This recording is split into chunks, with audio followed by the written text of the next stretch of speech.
evangelho que chegou a mim e eu não aprendi, ele usa uma expressão, não foi carne nem sangue quem me ensinou, ou seja, não foram vocês quem me ensinaram o caminho de Cristo, eu aprendi dele, das intuições do amor de Deus em mim e das relações com as pessoas que beberam da mesma fonte, mas já viviam fora do ambiente contingenciado pela religião judaico-cristã, pelos judaizantes. Aí, ao afirmar essas coisas e ao ensinar aos discípulos, originalmente, esses discípulos de fora das muralhas de Jerusalém, de fora do judaísmo, que eles não tinham que se tornar judeus para serem cristãos, ele granjeou ódios e raivas, inimizades de todos os lados. Então você veja, Jesus foi morto pela religião judaica. Não foram os romanos, coitados, entraram ali naquilo para fazer uma validação em relação à qual eles nem concordavam, nem sabiam o que estava acontecendo. E como Pilatos disse, eu não vejo razão nenhuma para esse cara ser morto. Foram os da religião, os sumos sacerdotes que o mataram. Então, Jesus e religião são diametralmente opostos. Essa é uma coisa que é difícil para as pessoas entenderem. E quanto mais moral, quanto mais agarrada a letras, a tábuas de lei, a livros da lei, a religião seja, mais inimizade ela vai arranjar com alguém que viveu sem escrever nada. A única coisa que se diz que ele escreveu foi no chão, na areia, quando tinha um pessoal se preparando para apedrejar uma mulher que tinha sido apanhada em flagrante adultério e levada para o meio da praça, pelada, desgrenhada, no arreganho do qual ela tinha sido tirada do leito conjugal, e estava todo mundo ali com tesão tarado, danado, para jogar pedra na mulher gostosa, e foram testar Jesus, que estava passando por ali, nas imediações do templo em Jerusalém, onde ele ia muito pouco, ou quase nada. E aí foram perguntar: olha, Moisés disse que essas mulheres devem ser apedrejadas. Tu, pois, que dizes? Aí Jesus estava escrevendo no chão. Única escrita dele, ninguém sabe qual foi, porque diz que ele escreveu e apagou. E levantou e disse: quem dentre vós estiver sem pecado, seja o primeiro a tirar a pedra. Pega a primeira pedra e tasca lá nessa mulher quem aqui estiver sem pecado. E aí, começando da consciência dos mais velhos até os mais novos, se retiraram todos. Mas a mensagem de Jesus provoca essa ânsia apedrejante por parte da religião. Foi assim com ele, foi assim com Paulo, foi assim com tantos quantos quiseram viver com a liberdade que ele propôs nesses anos todos, até que chegou o imperador Constantino no quarto século, e aquele que era o caminho do Evangelho de Jesus, que era um caminho sem templo, primeiro templo construído foi pela mãe de Constantino, Helena, no quarto século, e dedicado a Jesus, e era uma adaptação de um templo pagão. Agora, como eles tinham feito uma troca político-religiosa de religião por causa da capilaridade dos cristãos e entre todo o império, no meio de todo o império romano, os cristãos se tornaram interessantes, porque era a única força que poderia desfragmentar o império todo fragmentado no Oriente, no Ocidente, e no Ocidente ainda dividido em dois. E Constantino querendo ver se reunia e não perdia o domínio do todo, e fazendo negociações que eram todas elas completamente autofágicas. Então, quando ele percebeu, através de um escriba cristão que ele tinha chamado Lactâncio, que o único grupo do império que poderia criar uma coesão que, se fosse cooptado, seria o dos discípulos de Jesus. Aí o que antes era uma igreja simples, de 2, de 3, de 10, de 12, reunidos em nome dele, numa casa, numa beira de praia, numa margem de rio, num bosque, ou numa varanda de alguém com mais posses, numa casa maior. Foi assim durante os 3 primeiros séculos. Não tinha um telhado, não tinha um endereço de igreja. Todo mundo se comunicava, às vezes com mais explicitude, quando o Império Romano não estava tomado por nenhum imperador persecutório, como tinha sido já o caso de Calígula, de Nero, de Domiciano, de vários outros da mesma linha de perseguição. Quando tinha esses intervalos e perseguidores mais liberais, eles ficavam com mais liberdade para comunicarem-se uns com os outros, para convidarem-se, para se reunirem. Agora, eles sabiam que a vida deles não era dentro de uma congregação, que aquela congregação era uma circunstância, às vezes mensal, às vezes bimensal, porque às vezes a situação de opressão era tão intensa que não dava nem para eles fazerem a menor de todas as reuniões. De modo que a chamada igreja, nos 3 primeiros séculos, acontecia dentro de casa, casa das pessoas. Começava com um homem e uma mulher, com filhos, com família, com amigos. Vem cá, reúne aqui. Era algo de uma singeleza que era a cara de Jesus, na singeleza com a qual ele viveu, parecia com ele. Foi de Constantino em diante que houve esse grande estelionato, que eu acho que é o maior estelionato da história humana. Foi o que fizeram usando o nome de Jesus para criar o cristianismo, que é uma das coisas mais perversas já produzidas no Ocidente da Terra.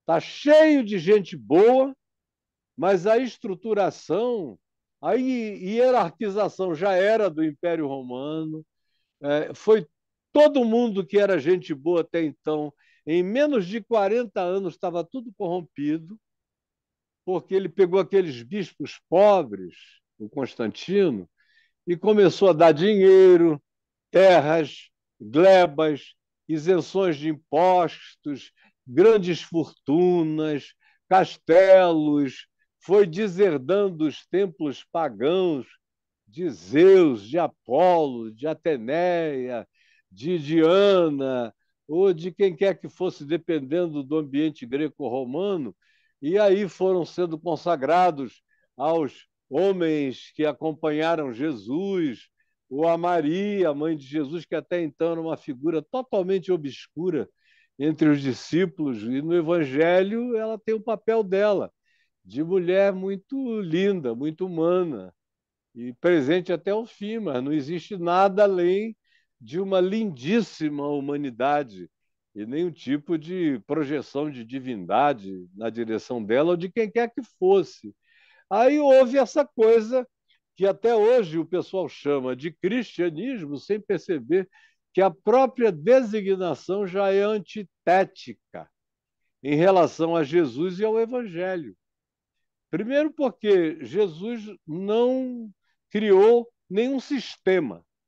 E o cristianismo é um sistema religioso, com dogmas religiosos, com leis religiosas, com hierarquia religiosa, é como um projeto de governo político-religioso. Ele é a cara do islamismo. E, num certo sentido, o islamismo original, pós-Maomé, nos 2, 3 primeiros anos, era moralmente, eticamente, humanamente muito superior ao cristianismo já romano, ou oriental, ou cópito, que já estava emburrecendo-se completamente, já tinha entrado na Idade das Trevas, ainda ia fazer aquele caminho de obscurantismo absurdo, e os islâmicos muito mais abertos, muito mais matemática, muito mais astronomia, muito mais arte, muito mais arquitetura, muito mais tudo. Então, mas era um sistema, e eles não negam que é um sistema. E o judaísmo é um sistema também. E aí criaram, foi o imperador Constantino, o cristianismo. Jesus nunca criou religião. Jesus ensinou caminho, verdade e vida. Algo para ser vivido na interioridade, praticado nas relações humanas, fraternas, quando você aprende a amar a Deus no próximo. Porque para Jesus, esse negócio de amar a Deus, dando a Deus para as nuvens, eu te amo, ó Deus, nunca fez sentido. Se você me ama, ame o seu irmão. Do contrário, se você não consegue amar o irmão a quem você vê, qual é a significação de você dizer que ama a Deus a quem você não vê, não viu e não verá jamais? Então, ame a quem você vê. Jesus mesmo deixou rolar. Em momento algum ele disse: arranjem um escriba, anotem tudo o que eu disse para não esquecerem. Jesus era tão anárquico nesse sentido que ele falava aramaico e não hebraico, que era a língua oficial da religião judaica. Ele falava a língua do povão, do mercado, da Galiléia, da moçada que não tinha essa vinculação de pedigree com a religião. Agora, tem um detalhe: no aramaico, quando um grande especialista cristão chamado Joaquim Jeremiah fez uma tradução do Novo Testamento, que foi escrito em grego posteriormente, já o primeiro dos evangelhos, que é Marcos, 30 anos depois, já em grego, quando ele traduziu os evangelhos do grego para o aramaico, ele percebeu que as palavras e as parábolas de Jesus em aramaico tinham rima, tinham métrica. Jesus, além de tudo, era um poeta repentista. O que ele dizia ficava inesquecível. Então ele contava uma parábola, como a do filho pródigo. Em aramaico, ela está toda dividida em rimas. Era algo que fazia parte da cultura primitiva, dos judeus comuns, que conversavam muito usando a mesma técnica do elemento parabólico, metafórico, para que as verdades fossem mantidas. A maioria não sabia ler nem escrever. Então, ou se tinha esse nível de absorção cognitiva, ou não seria através de um livro, de um laptop, de uma sofisticação que nos nossos dias cai no âmbito da digitalidade. Um livro manuscrito nos dias de Jesus era uma coisa de sofisticação que entre nós beira a eletrônica mais sofisticada. Pouca gente tinha conhecimento de línguas para ler e nem os apóstolos dele tinham para escrever em grego. Os caras falavam mal o hebraico. Quem falava hebraico bem eram os sacerdotes do templo em Jerusalém, ou os fariseus, porque a língua que eles falavam mesmo era o aramaico. Todo dia eles estavam no aramaico, que era o que Jesus falava. Então, nem mesmo o culto ao livro, Jesus jamais estimulou, em momento algum. Ele mandou as pessoas levarem isso no coração e disse: olha, o único mandamento que eu deixo já é demais.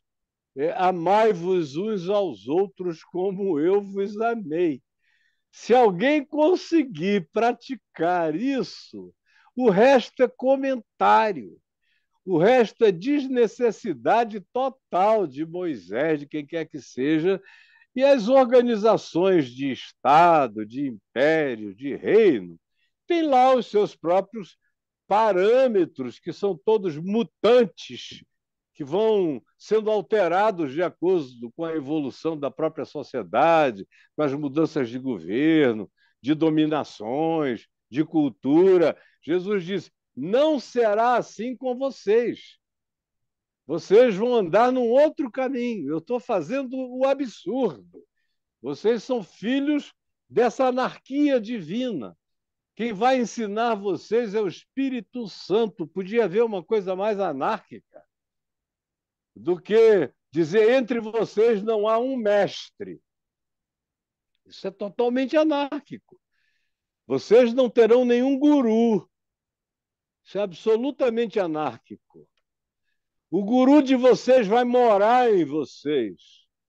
É o Espírito Santo, que é o meu espírito, que eu derramarei sobre vocês, e vocês não vão precisar de guru humano nenhum se vocês andarem na simplicidade do amor, na prática do amor, do perdão, da graça, da misericórdia, que são todos fruto do amor, decorrência do amor. Sem amor, essas outras coisas todas não existem, a não ser como performances, exterioridades teatrais, hipocrisias e mascaramentos.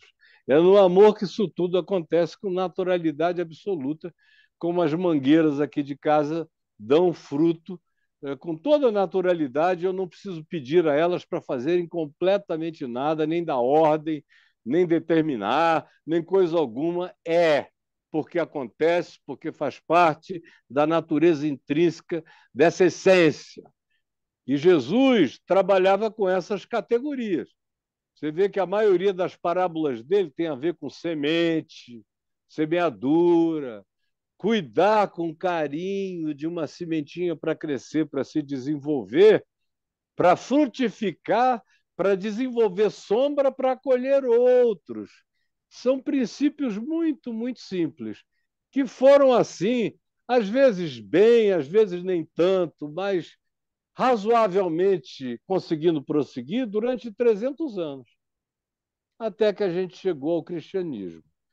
E a expressão cristianismo, que é uma expressão que foi cunhada pelo imperador Constantino, que queria um sistema, que foi também quem juntou os livros da Bíblia no Concílio de Nicéia, e aí ele queria a antiguidade do Velho Testamento, que já estava lá há mais tempo, e pediu para que os bispos escolhessem quais eram os evangelhos e os textos que deveriam figurar na parte nova, relativa a Jesus, para juntarem e fazerem um livro só.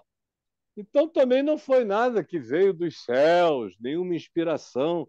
Foi uma decisão na base da cabala, e eu não estou usando o termo cabala para designar a filosofia da cabala.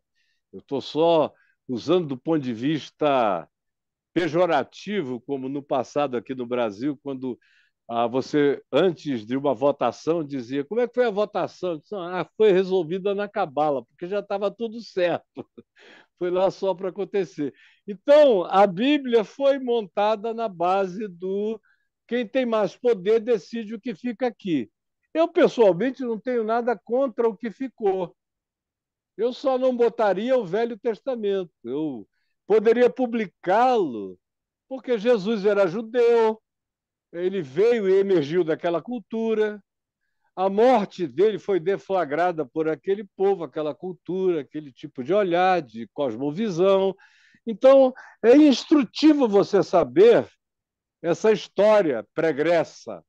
Mas para você que está em Itacoatiara, para o Cessé, que está ali no o bar, para mim, que estou aqui em Brasília, não faz nenhuma diferença se você não sabe nada daquilo.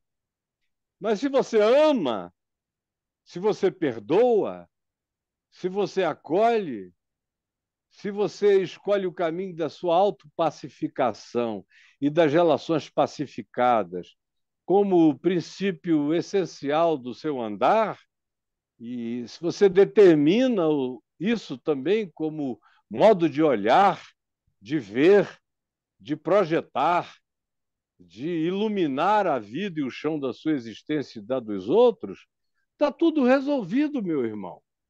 Então, o anarquismo de Jesus nunca criou nem a expressão cristão.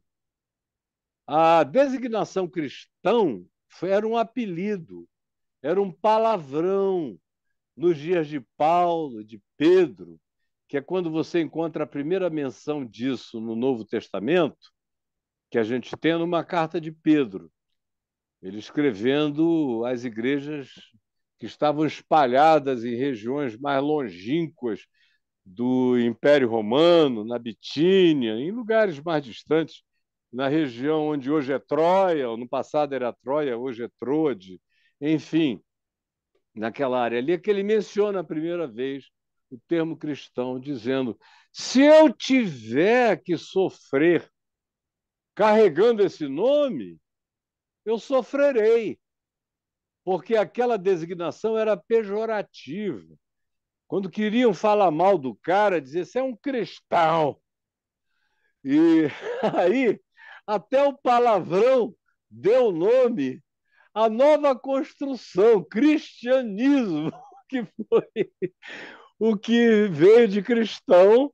E aí a gente cria essa situação, essa potestade, na realidade, essa potestade religiosa, político, espiritual, pervertida, que é o cristianismo, que está há 1.700 anos atazanando o planeta. Dentro do cristianismo, existem cristãos, usando agora o termo de maneira não pejorativa, mas de maneira positiva. Existem pessoas boas. Eu costumo dizer, e eu acabei de fazer esse ano 50 anos de pastorado, de ministério pregando o evangelho, e eu digo desde sempre que foi dentro do cristianismo que eu encontrei algumas das melhores pessoas que eu já encontrei na vida. Mas também foi dentro do cristianismo que eu encontrei as piores pessoas que eu já encontrei na vida. Agora, respondendo à tua pergunta, no passado, ah, sempre lembrando que em toda geração Jesus foi um problema para a religião do cristianismo, sempre foi. Jesus foi um problema para o catolicismo a vida inteira. Jesus é inaceitável para o catolicismo até o dia de hoje. O Papa Francisco é o mais liberal de todos os papas da história do catolicismo, quando na realidade ele não é nada além de um cristão normal. Não tem nada especial nem alienígena, ele está tentando ser gente, mas isso já é chocante para a maioria. Então, o cristianismo é uma negação constante de Jesus. O protestantismo, que veio supostamente para refazer isso, eu digo que é apenas um catolicismo que fez dieta. O cristianismo fez dieta. Tirou aqueles santos de gesso, de pau, de pedra, de mármore, deu uma minimalizada na decoração dos templos, mas tomou-os como herança. O próprio protestantismo herdou os templos católicos de Wittenberg, de Nuremberg, na Alemanha toda. O próprio Martinho Lutero tinha uma veneração muito especial por São Jorge. Tanto é que ele adotou como parte do nome dele, no nome mais extenso que ele definiu para si próprio, mas depois de um certo ponto na vida, também o nome de Jorge, por causa da identificação. Ele pregava numa igreja que fica até hoje na frente da Praça de São Jorge.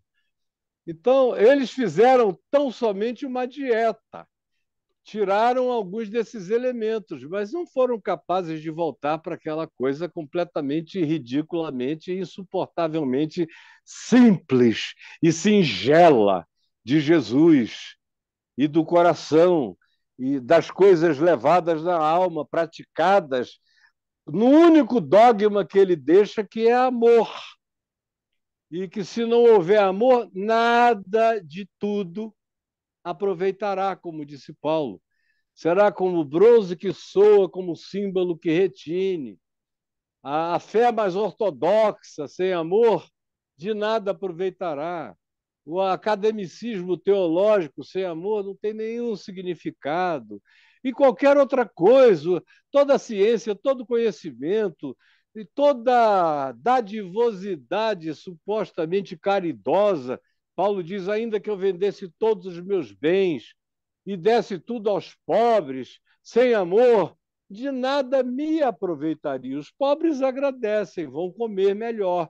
Mas para você, espiritualmente, que é o doador, você só cometeu um ato vazio, porque sem amor nada é validado, nada tem significação para o ser. Ele chega ao extremo de dizer: ainda que eu entregue o meu próprio corpo para ser queimado. Mas se eu não tiver amor, nada disso me aproveitará. E aí, a gente chega e vem para o protestantismo, também não suportou Jesus. Eles foram criando os seus sacerdotes, que ganharam outro nome, eles chamaram de pastores, de alguns de bispo, quando foram para a Inglaterra, antes disso eram só pastores. Mas, em geral, eles queriam os ex-padres, porque como eles não tinham ainda seminários teológicos, eles queriam os ex-padres que se convertiam à mensagem de Martinho Lutero, ou posteriormente de Calvino, na Reforma, já suíça, naquela região da Suíça, porque eram pessoas que tinham acesso ao latim, ao grego, ao hebraico e um pouco mais de cultura.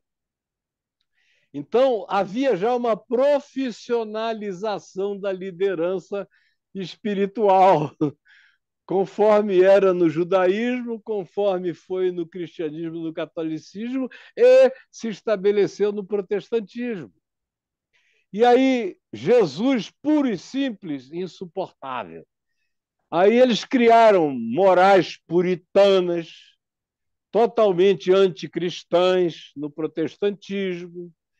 E todas as pessoas que se levantavam dizendo o evangelho não é assim, eram perseguidas. Não apenas agora no cristianismo, mas no próprio protestantismo. Houve uma quantidade enorme de gente santa de Deus, humana, linda, maravilhosa, generosa, que entendia o significado das coisas e, como eles não tinham o que dizer, acusavam a pessoa. Se fosse mulher, era bruxa.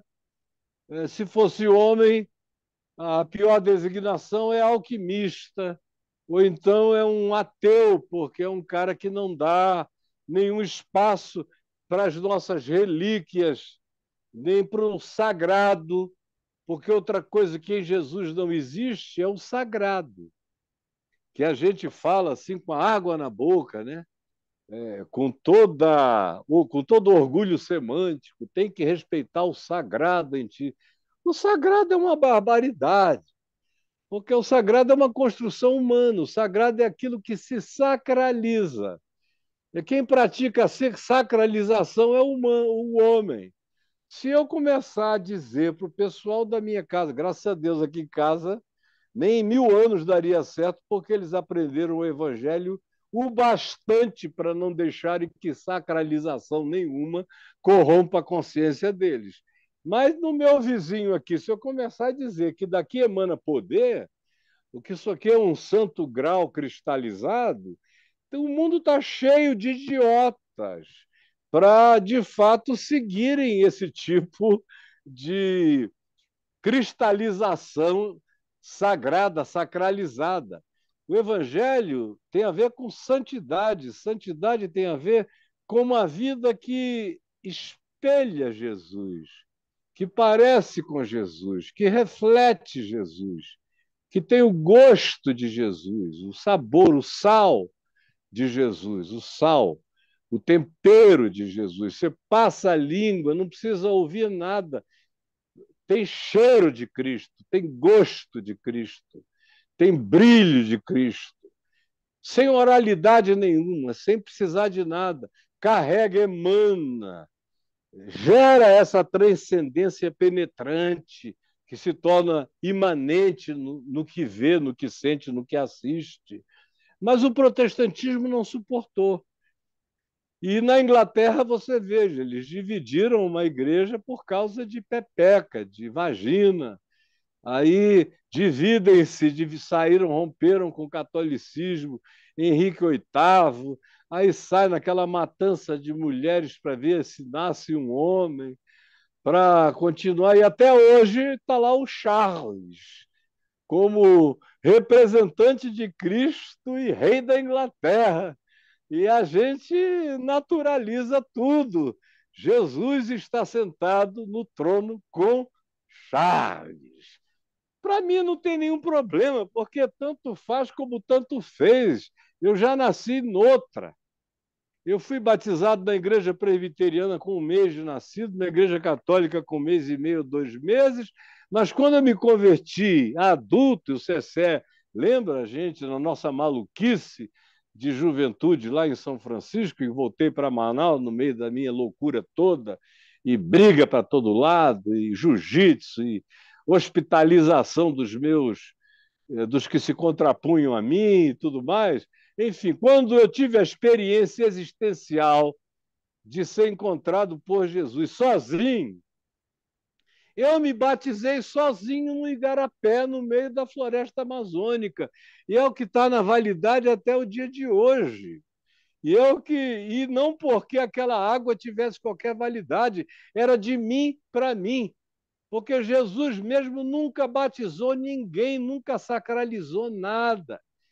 Lá em João, no capítulo 4, tem uma mulher samaritana, que já tinha tido muitos homens, devia ser uma mulher bonita, gostosa e jovem, que Jesus encontrou meio-dia à beira de um poço que Jacó tinha cavado quase 2000 anos antes.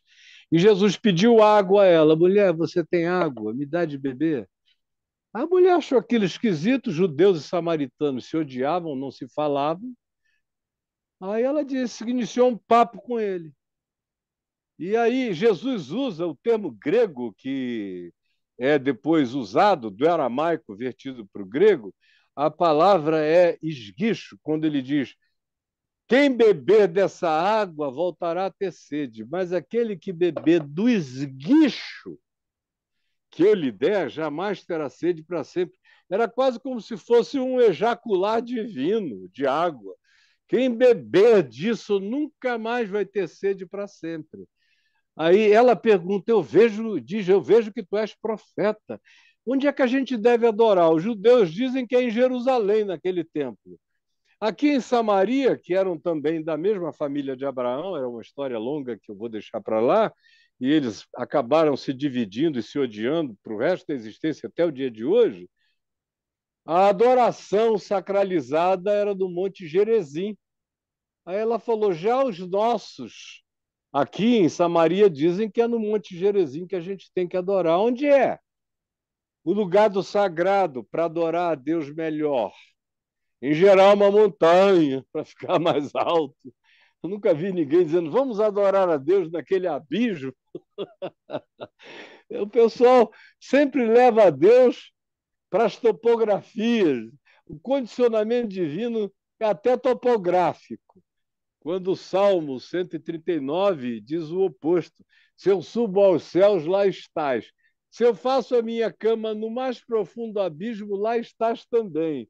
Se eu tomo as asas da alvorada e me detenho no confins dos mares, ainda lá me haverá de guiar a tua mão e a tua destra me susterá. Se eu digo com efeito as trevas me encobrirão, até as próprias trevas não te serão escuras, pois para ti as trevas e a luz são a mesma coisa. Aí Jesus responde à mulher e diz: mulher, em verdade eu te digo que nem neste monte Gerizim, nem em Jerusalém é o lugar onde se deve adorar. Deus é espírito. E importa que os seus adoradores o adorem em espírito e em verdade. Então, a própria dessacralização que a espiritualidade do Evangelho propõe é totalmente anti-religião, que tem que viver do sagrado.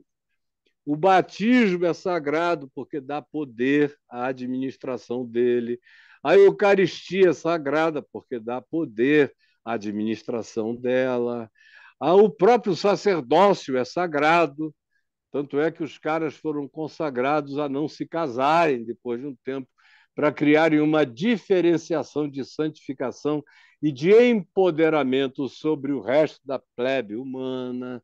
E aí poderia sair multiplicando a chegarmos aos nossos Vaticanos todos, em todos os lugares aonde Jesus simples e puramente não cabe, porque o aparato é a própria antítese e a negação dele. Aí, tentando responder a sua pergunta, chegando aqui entre nós somos herdeiros do protestantismo americano.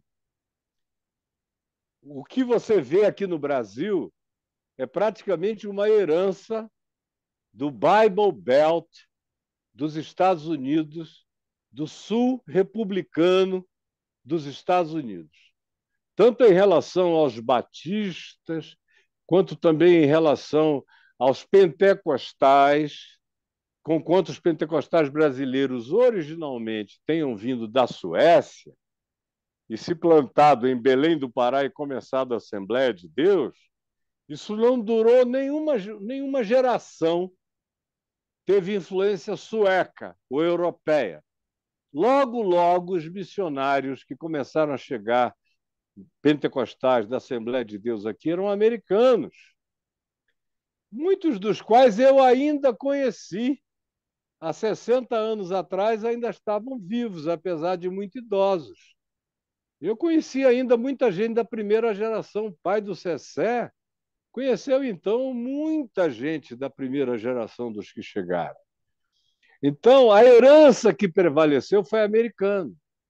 Foi aquela herança que veio também tendo os presbiterianos como um dos primeiros a chegarem e foram o grupo que chegou com mais lucidez naquele tempo. Foi um missionário chamado Ashbel Green Simon, que veio dos Estados Unidos para o Rio de Janeiro e iniciou a pregação do evangelho conforme as bases reformadas presbiterianas americanas. Mas ele era um cara educado em Princeton. E a igreja presbiteriana nos Estados Unidos não só criou grandes universidades como Princeton, mas muitas outras, grandes hospitais, grandes centros científicos. Ela não tinha nenhum conflito com esse elemento de natureza científica, embora tivesse um lado dela que namorasse a ortodoxia puritana. Mas esse outro aspecto de natureza mais científica ou mais acadêmica, eles não tinham esse problema. Os batistas não, os batistas do Sul, lá da Convenção de Richmond, que é o Vaticano Batista Americano, já eram pessoas muito radicais, escravagistas, é, adoravam uma escravidão, se enfileiraram com os exércitos confederados contra a União, brigaram contra qualquer que fosse a libertação dos escravos, foram os grandes alimentadores, por exemplo, já recentemente, eu digo recentemente porque a história que habita o meu ser é muito longa, mas já recentemente no Martin Luther King, nos direitos humanos, um dos grandes alimentadores daquele ódio, do ódio fomentado no governo americano, no FBI, e de auscultamento do que o Luther King fazia, até descobrirem que o cara era maravilhoso de defesa dos direitos civis, mas não resistia a uma coleguinha gostosinha. Ele teve alguns casos. E aí o que aconteceu é que isso tudo foi gravado. Por isso é que não podiam negar a importância do Martin Luther King, ele ganhou o nome de rua, de um monte de coisas, mas ele só começou a ser um pouco melhor tratado do ponto de vista da influência que ele teve nos Estados Unidos depois que houve essa mudança geracional que a gente está assistindo agora. Então, hoje em dia, eu vejo os novos estudantes de seminário, todo mundo diz, não, tudo que está acontecendo agora veio de Martin Luther King. Não sabem de nada. As coisas têm histórias infinitamente mais antigas. O Martin Luther King tinha influências bárbaras de outras pessoas que o precederam e, graças a Deus, ele pelo menos foi quem foi. Mas voltando aqui a nós, as igrejas chegaram aqui.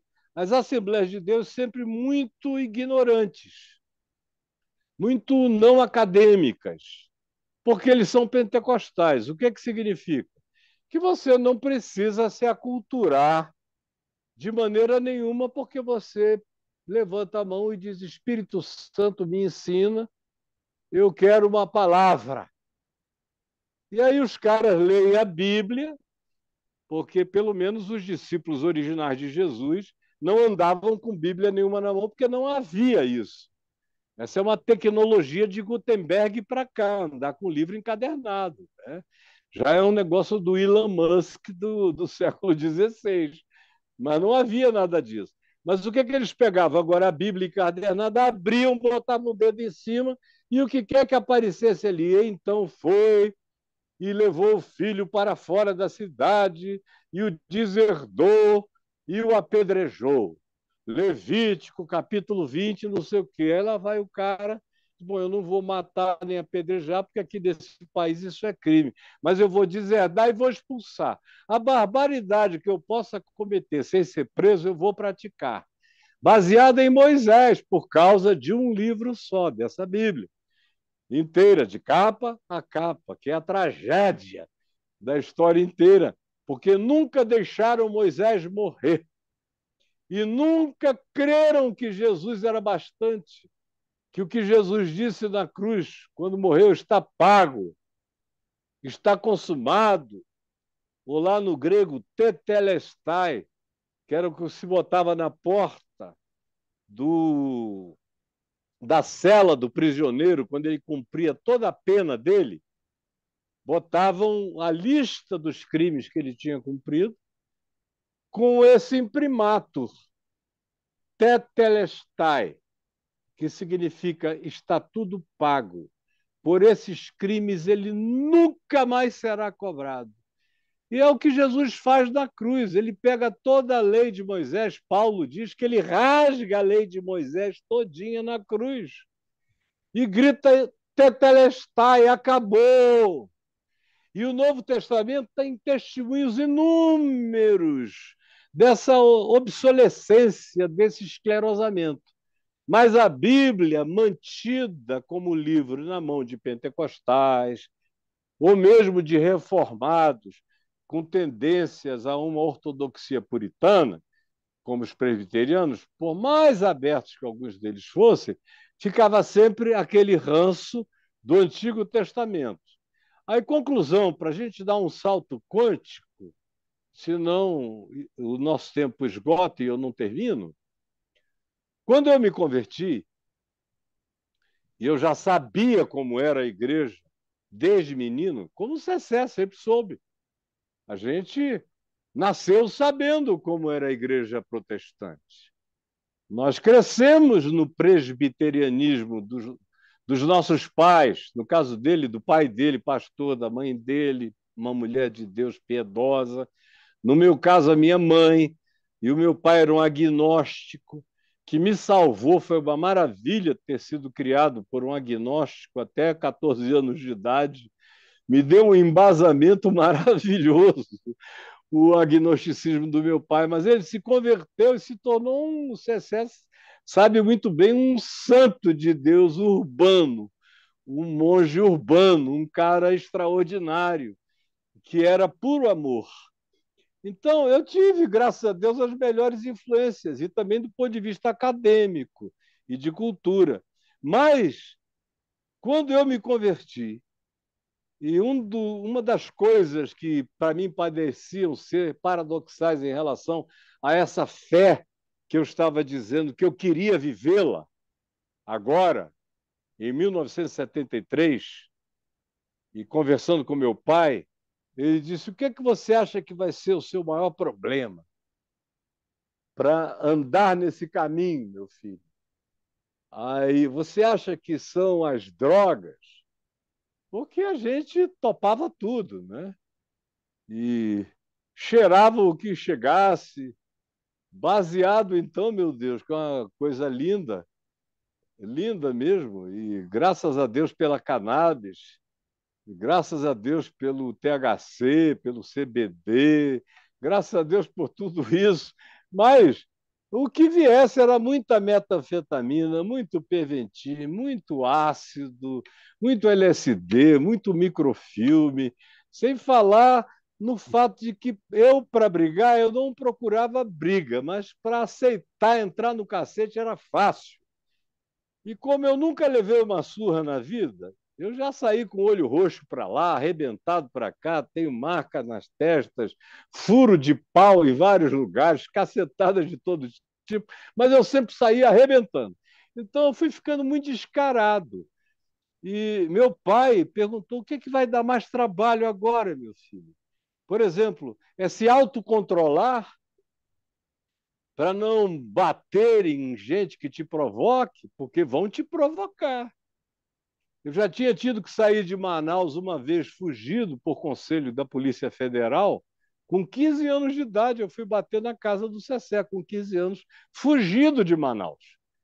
Porque a Polícia Federal foi pedir a meu pai para me mandar embora, porque eu tinha batido no filho do governador, no filho do dono da Coca-Cola, no filho do dono do maior hotel da cidade, num monte de gente na mesma noite, e eles tinham feito um pacto de que iam me matar, e no dia seguinte já tinha gente com revólver atrás de mim. Eu fui abordado e falei: quer atirar, atira, agora seja rápido, senão eu tomo isso de ti, seu idiota.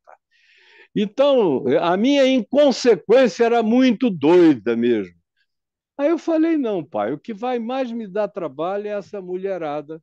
Olha só, Manaus, Zona Franca, todo mundo tinha moto Honda 350, 125, 175, Yamaha, Kawasaki, cada mulherona linda, aqueles bundões desenhados. Eu digo: como é que isso aí é que é o problema, pai? Eu não consigo todo dia não ter isso. E ele falou: vou te ajudar. E ele falou, e eu disse: como que você vai me ajudar? Ele falou: olha, você alimentou isso desde criança. Porque eu tenho uma história pregressa, que não é o caso aqui narrar, muito diferente de todo mundo na precocidade do papel da sexualidade da minha vida. E o papai acompanhou tudo. Ele falou: tem todo esse histórico, mas eu vou te ensinar. Você só alimentou essa dimensão. Você é como uma fera viciada em carne da melhor qualidade. Eu vou te ensinar a deixar de ser um lobo e vou te ensinar o prazer de viver como um cordeiro, como um ser manso. Como Jesus disse: eis que eu vos envio como ovelhas para o meio dos lobos. É isso que você vai aprender, que eu vou te ensinar, porque eu era assim e eu fiquei do jeito que você me conhece agora. Eu sei quem você é e quem você será para o resto da sua vida. Agora, a disposição vai ter ser que andar. A segunda coisa que eu falei a ele, que era a que mais me daria problema, e ele disse: qual é? Eu falei: a igreja. É suportar a igreja, papai. Aguentar a igreja vai ser terrível. Aí ele falou: isso é relativo, filho, porque a igreja somos nós, é você, sou eu, você e sua mãe já somos uma igreja. E, enfim, tudo que Jesus ensina na simplificação do evangelho, meu pai praticava com naturalidade. Eu tive uma ajuda sem tamanho. Mas o problema é que a igreja presbiteriana começou a querer me ordenar pastor. E eu não queria ir para o seminário de jeito nenhum. Por quê? Porque eu me converti no dia 18 de julho e no dia 19 eu comecei a pregar na praça para os meus amigos malucos. Manaus tinha uns 4.000 hippies naquele tempo que iam para lá por causa de chá de cogumelo e ayahuasca. E então era todo mundo meu amigo. E eu comecei a chegar lá, bater palma. A moçada: qual é do maluco? E a minha fama era de ser muito doido, então doido adora ouvir um doido, né? Aí eu subia num banco e começava a falar do que tinha acontecido comigo, foi juntando gente, gente, gente. Resumindo a história, meu pai era pastor presbiteriano, ele falou: olha, essa igreja aqui, esse templo, não tem nenhuma utilidade, meu filho. A gente reúne 33 velhinhas aos domingos. O templo é seu. enche aquilo de gente. Aí eu passei e botei uns 250, 300 hippies morando dentro da igreja presbiteriana de Manaus. E a gente comprava a comida, o pão, o sanduíche, o salame, o presunto, os sucos. Eu levava tudo para lá, ficava pregando, ensinando, e eles fazendo as gargantilhas, bracelete, sandália de pneu, qualquer outra coisa. Aí depois, como eu tinha muitos amigos na alta sociedade, tinha namorado quase todas as meninas da elite da cidade, conhecia todo mundo. Logo depois de um tempo, o dono da Globo em Manaus, o doutor Felipe Dal, mandou chamar meu pai e falou: Olha, eu estou sabendo que está acontecendo um negócio assustador na cidade por causa do seu filho. Ele deixou de ser aquela criatura perigosa, apesar de adolescente. Eu nunca me senti um adolescente, eu sempre me senti um homem, em todos os sentidos. Meu amigo Cessé está aqui como testemunha de que eu nunca fui auto-vitimado para nada, nunca me tratei como menino, detestava e não aceitava. Se você quiser ser atropelado, não respeitasse a minha hombridade, apesar da minha idade. Então, eu comecei a pregar para esse pessoal também. O dono da TV Globo falou com meu pai me chamou para ir lá e ele me ofereceu um horário. Falou: Você não quer falar de graça aqui? Todo domingo, às 6:30 da tarde, de 6:30 às 7 horas, ao vivo, para toda a rede amazônica de televisão. Naquele tempo, a Rede Globo não tinha uma programação unificada de rede, tinha os intervalos para que as estações locais tivessem os seus jornais locais. E aí foi nesse espaço que eu entrei, pregando logo menos de um ano depois eu estava pregando e a cidade inteira ouvindo. Foi criando um problema enorme e eu lancei uma plataforma fora da igreja o tempo todo. Acabei sendo ordenado pastor presbiteriano, sem aceitar ir ao seminário teológico. Tive que escrever uma tese teológica para ser ordenado pastor presbiteriano. Esse aspecto acadêmico não era nada difícil para mim, porque eu estava cercado com a presença de gente muito, muito boa, como o pai do Cessé, o reverendo Antônio Elias, meu pai, que era um gênio, um Da Vinci amazonense, que ia da mecânica quântica e da física newtoniana ao direito, de modo que até o dia de hoje a média dele na Faculdade de Direito do Amazonas nunca foi batida em mais de 85 anos, porque ele tirou 10 absoluto nos 6 anos em todas as matérias, então vai continuar sem ser batido. Eu fui muito ajudado por esse recurso humano que eu tive ao meu lado e que me deu um outro olhar. Agora, eu comecei a pregar e eu via que o pessoal do lado de fora me entendia muito bem. Logo, logo, os professores dos campos universitários começaram a me chamar, passei a ser estudado na faculdade de psicologia. Queriam saber como é que alguém mudava daquele jeito, qual era o fenômeno psicológico. Aí me estudaram um ano inteiro, no final do ano, meu pai batizou o professor e 40 alunos da classe. E eu pregando, pregando e pregando, e aquilo saiu de controle e foi embora. Agora, suportar a igreja era um horror. Todavia, naqueles dias, se tem que dizer o seguinte: a ignorância era enorme, mas havia muita sinceridade. Eram pessoas ignorantemente sinceras na ignorância delas. Então, era mais fácil o convívio. Você ouvia, às vezes, umas barbaridades, mas você falava de volta e elas ponderavam e te respeitavam e acolhiam e agradeciam, de modo que havia uma intercambialidade, havia uma troca possível. E vivendo assim, viajando pelo país inteiro, e depois fui sendo colocado em outros lugares da Terra, eu fui vendo que o país todo era exatamente desse jeito. Tinha muita gente legal, mas a ignorância era enorme. No entanto, outra coisa que eu percebi era uma vocação inata para esse DNA constantiniano, que estava presente, inclusive, já 1.700 anos depois, nas igrejas evangélicas nos Estados Unidos, na Europa, no Brasil, em todos os lugares, em todas as denominações evangélicas. Por quê? Porque veio o golpe militar em 64 e eles ficaram do lado do golpe.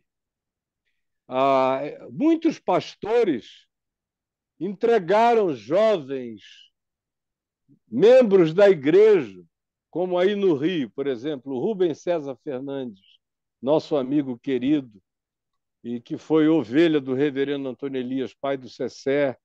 Eu fui pastor dos pais dele, sou muito amigo dele até o dia de hoje.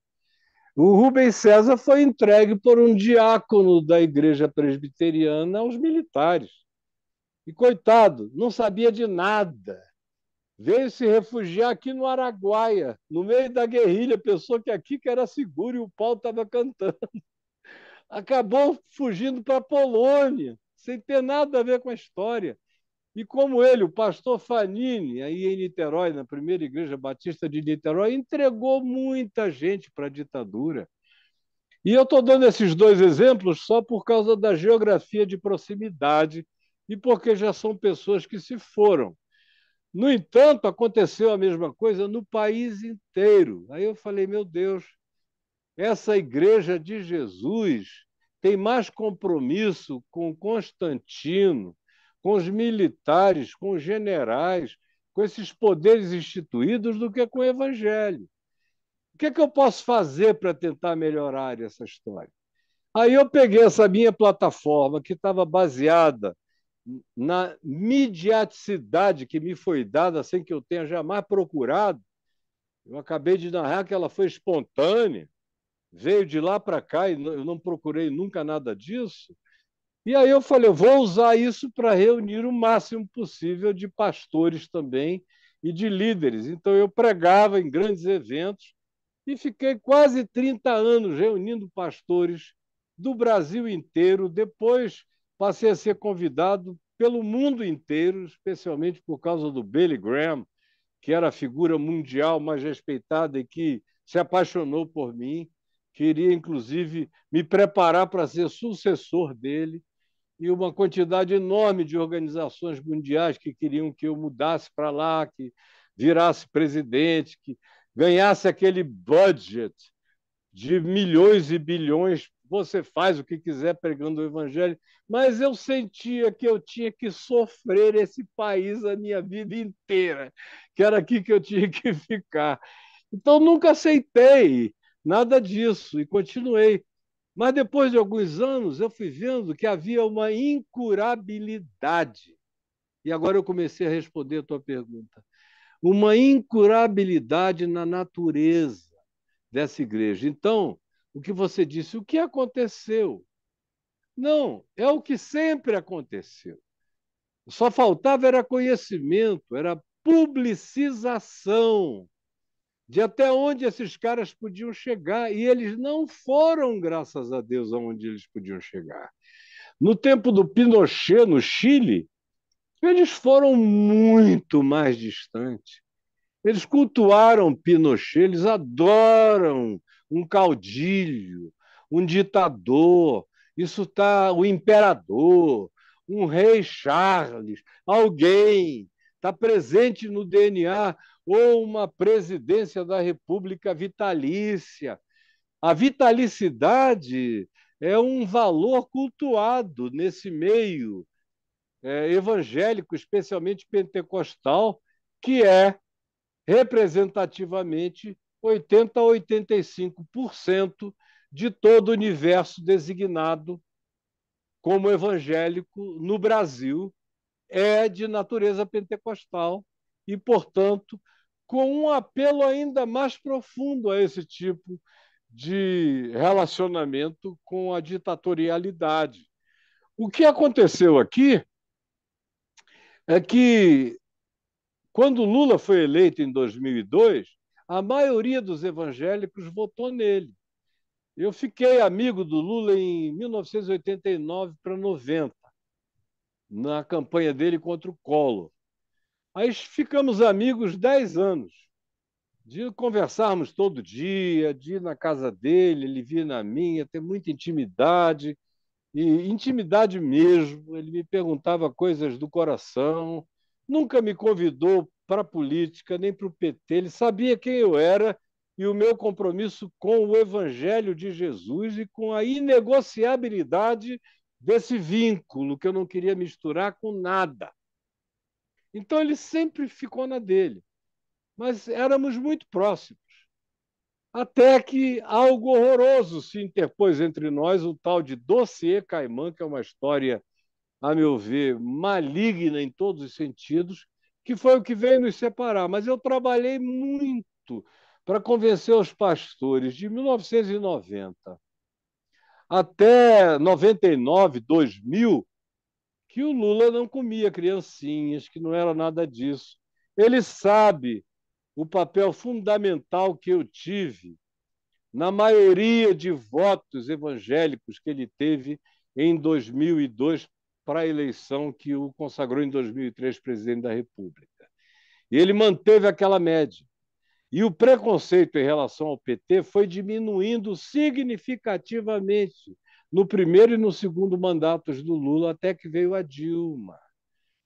Quando foi no governo da Dilma, e já tinha começado no Mensalão, com Zé Dirceu, com Delúbio, com aquela moçada toda que eu conheço muito bem. O Mensalão já tinha começado a dar pretexto para que pastores evangélicos super radicais começassem a dizer: olha como os comunistas são todos corrompidos, porque quando eles querem falar mal de alguém, eles dizem que o cara é comunista. É o pior palavrão, é a pior designação, é um comunista. Olha como são corrompidos, é tudo a mesma coisa. Então, no governo Dilma, isso se exacerbou. Eles fizeram quase que uma jura entre eles que nunca mais votariam nem no PT nem na esquerda. Era todo pretexto histórico que estavam querendo. Aí eu vi, em 2013, naquele movimento juvenil dos 22 centavos dos ônibus, que foi só um trigger para uma coisa muito maior que estava represada no país, quando eu vi o Lobão, na Paulista, subindo num trio elétrico com Bolsonaro, que era a figura mais perversamente anedótica da história do país, que eu já conhecia desde 83, como maluco, insano, doente, doido, perverso, inumano. Eu falei, meu Deus, tem alguma coisa errada. Aí me convidaram aqui em Brasília, numa daquelas manifestações, para ir para o trio elétrico ali na frente do Planalto, onde eu já tinha pregado tantas vezes na minha vida a mensagem do Evangelho, para eu ir para lá junto com Bolsonaro, para falar no mesmo evento. Eu falei: olha, onde Bolsonaro sobe, eu desço, eu não tenho nada a ver com isso. Eu prefiro ficar numa ilha deserta com um demônio, porque demônio tem medo de mim, do que com Bolsonaro, que não é que não tenha medo, porque ele é frouxo. Se você bater o pé do escuro, ele sai correndo. Aquilo ali é muito frouxo.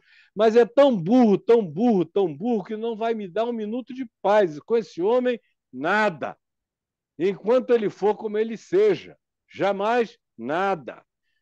E eu fui ficando preocupado.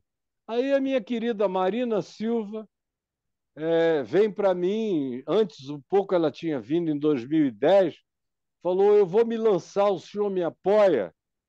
Eu nunca tinha feito nada disso, apoios públicos. Eu falei: você eu apoio, ante as circunstâncias. E fui. 2010 ela quase foi, virou um fenômeno de poesia, até de música do Gilberto Gil. Todo mundo se encantou com ela, até o Leonardo Boff deixou o Lula e foi votar na Marina Silva, que estava virando uma espécie de Gandhi do meio ambiente mundial, já naquele tempo, e é minha vizinha, é minha companheira de oração aqui em casa. A gente vive juntos, companheira, amiga querida.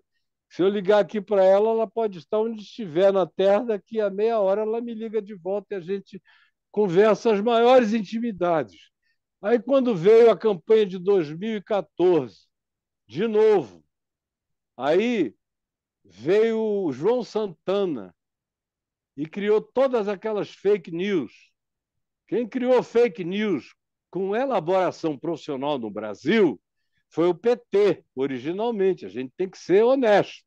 Foi o Jamais. PT do João Santana em 2014 em favor da Dilma contra a Marina Silva, que foi endiabrada. Ainda assim, ela passou raspando, quase vence o Aécio. E se tivesse ido para o segundo turno, talvez a história tivesse sido diferente. Mas o Aécio foi e veio a Lava Jato. Aí, quando chegou a Lava Jato, de 2015 para 2016, aí os evangélicos, pá, entraram de cabeça. Primeiro no impeachment e, em segundo lugar, na Lava Jato, que, por coincidência, ainda tinha como seu procurador principal um evangélico fanático, que é o Deltan Delagnol, a quem eu vinha conhecer por convite dele, que me chamou para ir a Curitiba, que ele queria me explicar toda a Lava Jato, me chamou e eu fui lá e vi o que eles estavam fazendo, me pediu alguns conselhos, eu dei três que se cumpriram na íntegra. Eu falei, olha, o que você fez assim, assim, assim, vai voltar em cima de você, que era o PowerPoint.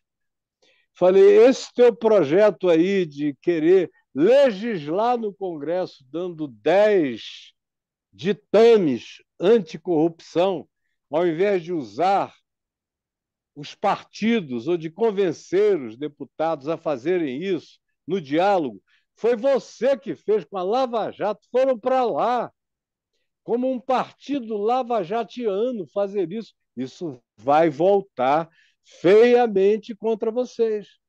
E quando eu estava saindo de lá, eu falei: escuta, entrando no Uber, vocês estão tentando enfiar o Lula nessa história de qualquer maneira. Eu conheço bem o Lula.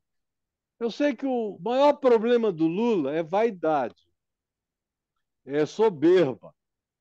Ele gostaria de ganhar o Prêmio Nobel da Paz, ele gostaria de ser um Mandela mundial.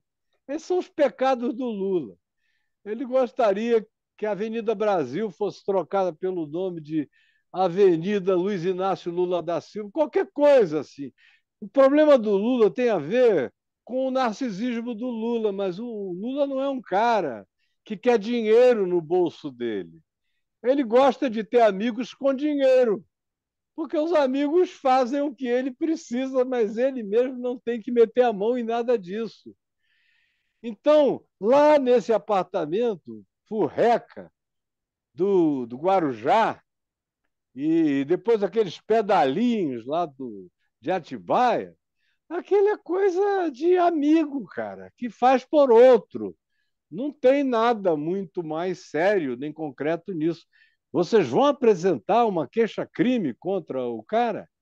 E ele disse: não, só se ele fizer uma cagada, que ele não vai fazer a essa altura do campeonato. Ele não fez antes, não vai fazer agora. Eu falei: ah, que bom saber disso, porque se vocês enfiarem o cara nisso, isso vai voltar na tua cara algum dia, alguma hora, eu não sei como, mas vai. Entrei no meu carro e vim embora. Isso que eu estou te dizendo aqui, eu falei no meu programa, que está todo gravado. Tudo que eu disse está gravado. Eu falei isso em 2017, 2016, foi por aí. É o tempo em que eu falei. Aí veio 2018, outra campanha, Marina Silva, chega aqui, já o Bolsonaro candidato, e ela me diz: eu estou pensando em apresentar o meu nome como alternativa à polarização. Eu falei: olha, Marina, eu acho muito difícil haver uma despolarização. Ela está vindo da América do Norte. E isso já tem a ver com a nossa e importação completamente intestina e visceral em relação a tudo que acontece na igreja americana. E você vê como a igreja americana, que sempre foi uma porcaria conservadora, se tornou um negócio endiabradamente perverso. Então, aqui é a mesma coisa. Não pense que você vai encontrar ainda os remanescentes de 2010, eles já foram. Os que tinham restado em 2014 já foram. Bolsonarizaram-se todos. Ela falou: será, pastor? Eu falei: eu não tenho a menor dúvida, minha querida. Quem me dera te dar outra notícia. E aí passei o ano inteiro tentando ajudá-la, e chegou a um ponto que eu comecei a tentar convencê-la a desistir da candidatura para que a desidratação dela não aparecesse no resultado final quando viesse o primeiro turno. Falei: você vai ficar desidratadíssima. Você não precisa entrar nessa. Você pode sair disso antes. A gente já sabe o resultado. Mas ela manteve até o final, aconteceu o que aconteceu. E aí a gente prosseguiu. E aí a história da bolsonarização da igreja já estava colocada desde 2016. Ele já estava com a mulher dele e nos templos. Ele foi batizado pelo pastor Everaldo, que era da Assembleia de Deus, e acabou preso aí no Rio de Janeiro, que era presidente do Partido Social Cristão, e que batizou o Bolsonaro lá na parte mais suja do Rio Jordão, no esgoto do Jordão, batizou o Bolsonaro. Eu falei: ó, lançamento da campanha. E não deu outra. E aí o tripé, que era óbvio que eles iriam resgatar o tripé Deus, família e propriedade. TFP, nada novo, tudo igual. Então, respondendo, não mudou nada. Eles só tiveram a liberdade de se expressar agora com uma cara de pau, bancada e validada pelos Estados Unidos, pelos pastores americanos e por tudo aquilo que chegou e chega e continuará chegando de influência religiosa, protestante ou pentecostal americana no Brasil, e que foi um capital transferido para o Bolsonaro, com todos os malucos americanos tendo seus correspondentes aqui, porque os Estados Unidos também têm os seus Malafaias. Nos Estados Unidos, as mesmas figuras abjetas que a gente tem no Brasil existem nos Estados Unidos da mesma forma, dizendo as mesmas coisas. É uma repetição, são os mesmos ecos, só que aqui, como a ignorância é maior, a coisa ganha contornos ainda muito mais horrorosamente folclóricos e patéticos, em tudo quanto a gente possa identificar como semelhança. Deixa eu ver o meu. Antes que caia aqui, deixa eu botar aqui, fortalecer minha bateria. Então, a conclusão é essa. O que, que aconteceu? Nada. Aconteceu o de sempre. Aconteceu a mesma coisa. O milagre não é quando acontece aquilo. O milagre é quando aquilo não acontece. Como eu vi essa semana, uma pesquisa da Quest, que me deixou muito animado, porque há um fenômeno novo que eu vou terminar falando dele, que tem a ver com a questão dos LGBTQIA+, e com os chamados desigrejados, que é o seguinte: a pesquisa da Quest diz que depois de 8 meses de governo, já 40% dos evangélicos estão super bem agradados do governo Lula, o que para mim foi uma surpresa divina. Eu falei: tem um milagre acontecendo. E de onde vem esse milagre? Ele tem algum berço? Ele tem alguma manjedoura de simplicidade que o explique, que o encarne, que o justifique? Graças a Deus tem. São os filhos dos crentes.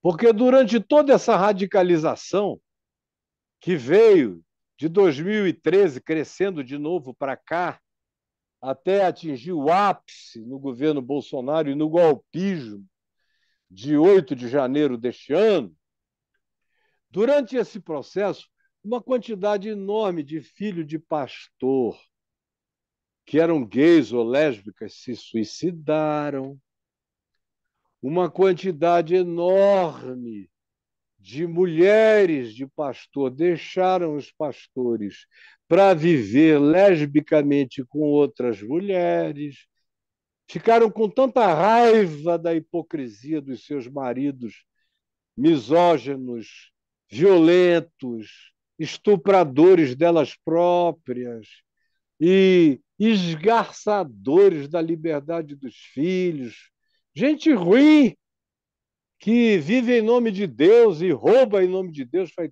tudo em nome de Deus. Um monte de coisas começou a acontecer. Aí, meu Deus, eles me ouvem, eles nunca pararam de me ouvir. Eu sei que eu sou ouvido por milhões e milhões e, sobretudo, por influenciadores. Hoje em dia, eu sou tão ouvido do lado de fora quanto do lado de dentro. Mas do lado de dentro também.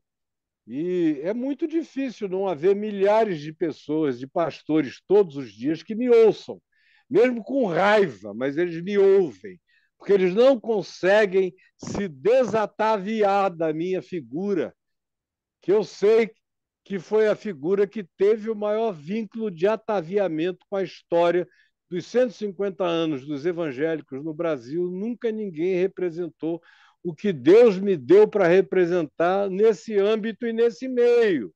E eles sabem disso e reconhecem isso e morrem de raiva disso. E eu tenho consciência disso e ando com meu coração quebrantado e simples em relação a isso tudo, mas não sou cego para o fenômeno.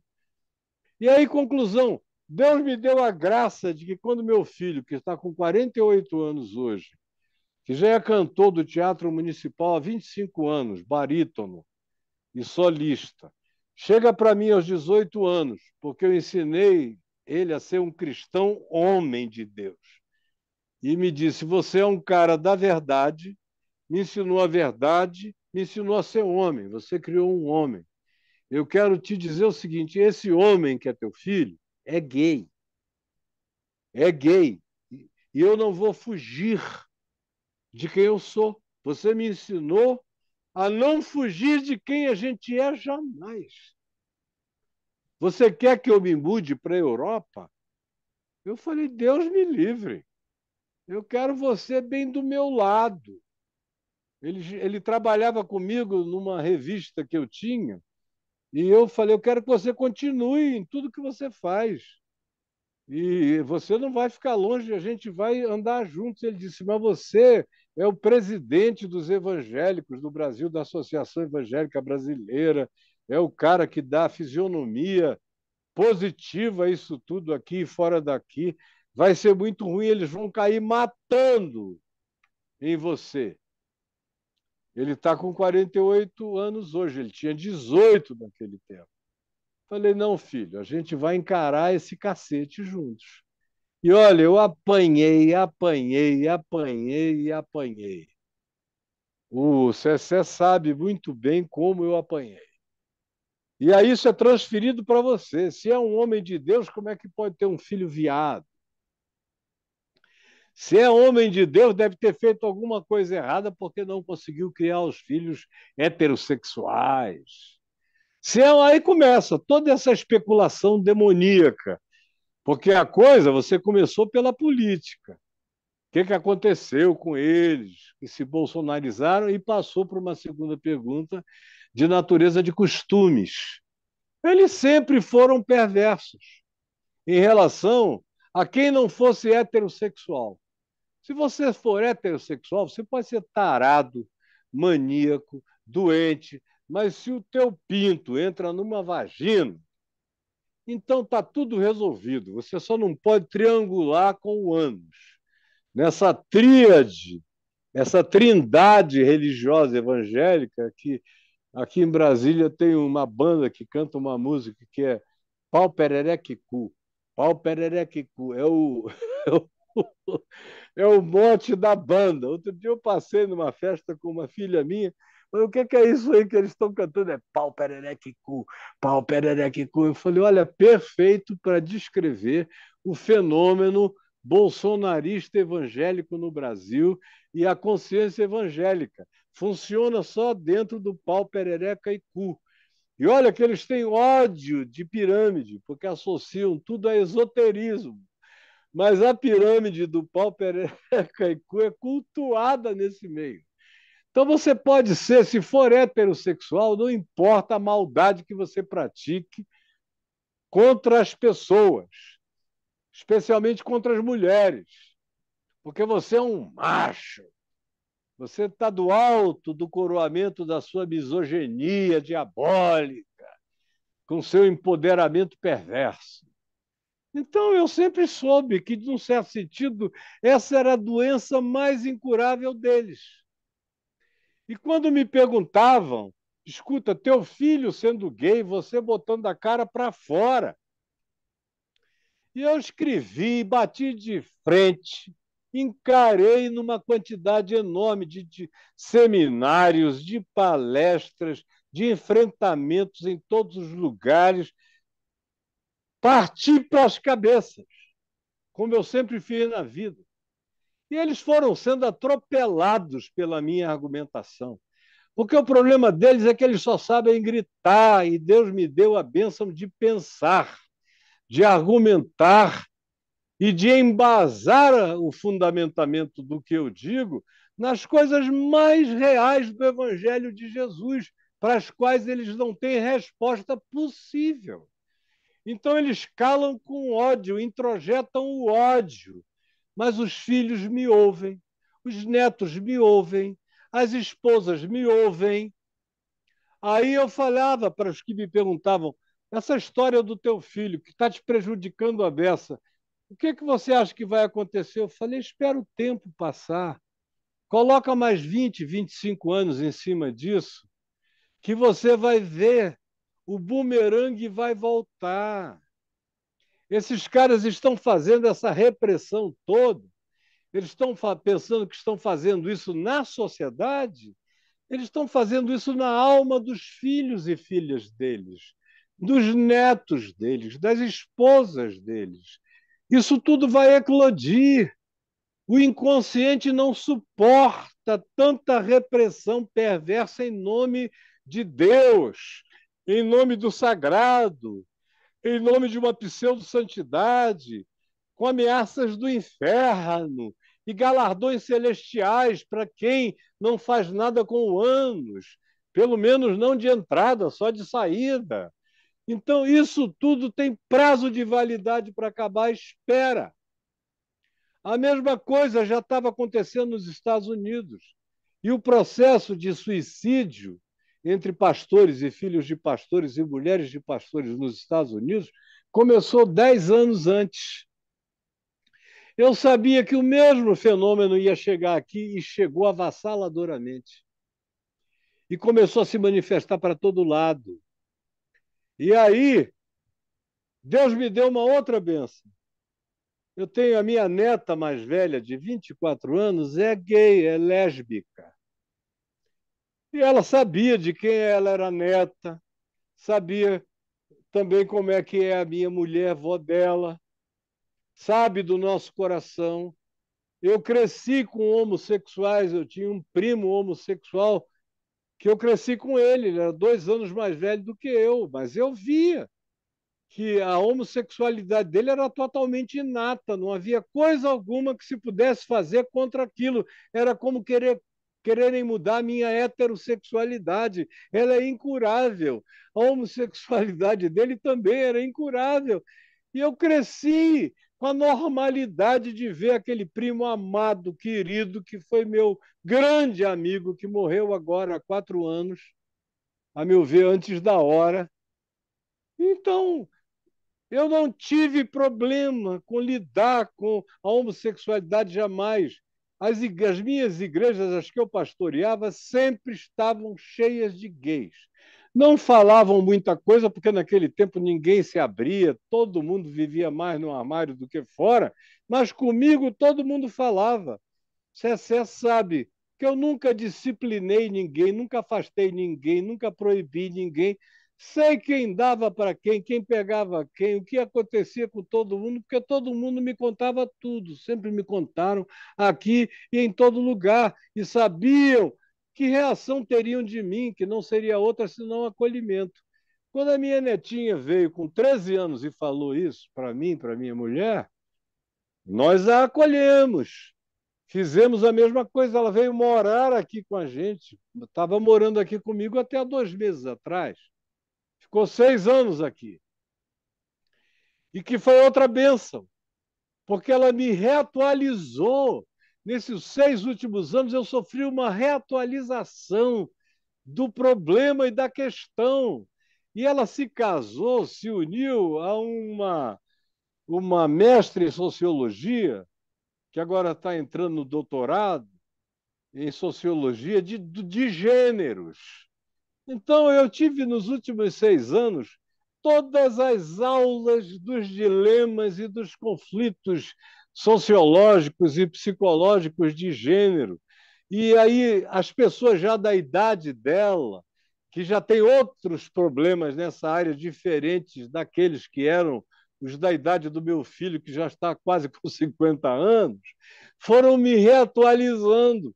Eu comecei a ter diálogo e possibilidade de favorecimento dialogal para milhões dessas pessoas que estão incubadas e enrustidas dentro das igrejas evangélicas e saindo. E aí vem o terceiro fenômeno, que é o dos desigrejados, que é um outro fenômeno contemporâneo.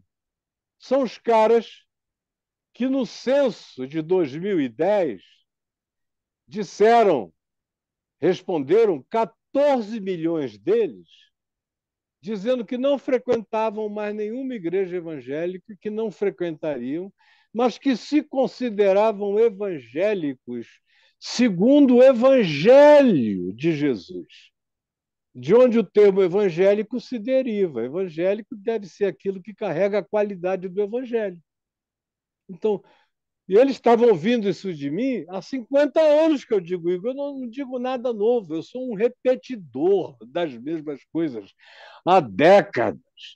Eles foram internalizando, entendendo, compreendendo, assimilando, praticando, ficando mais livres. E agora, eu tenho certeza que quando divulgarem o censo, esse último censo, isso já vai ter chegado a cerca de 20 milhões de pessoas com as mesmas caracterizações.